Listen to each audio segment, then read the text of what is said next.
एक बार ट्रेन से पिता पुत्र यात्रा कर रहे थे। पुत्र की उम्र करीब 24 साल की थी। पुत्र ने खिड़की के पास बैठने की जिद की क्योंकि पिता खिड़की की सीट पर बैठे थे।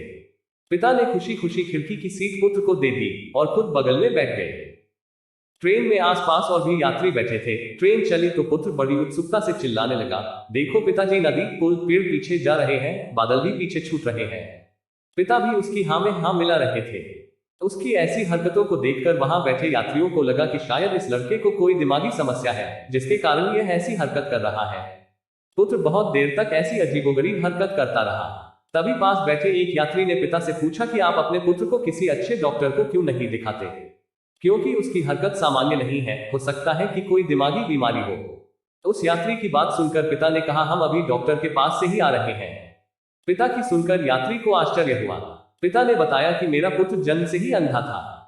कुछ दिन पहले ही इसको आंखों की रोशनी प्राप्त हुई है। इसे किसी दूसरे की आंखें लगाई गई हैं और जीवन में पहली बार यह दुनिया को देख रहा है।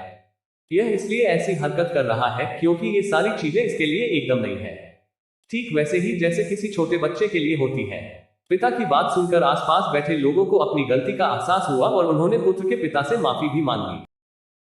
कहानी से शिक्षा। दोस्तों, जिंदगी में कई बार हम बिना सच्चाई जाने ही कुछ लोगों के प्रति अपनी एक राय बना लेते हैं, क्योंकि हम उसके बारे में वही सोचते हैं जो हमें दिखाई देता है।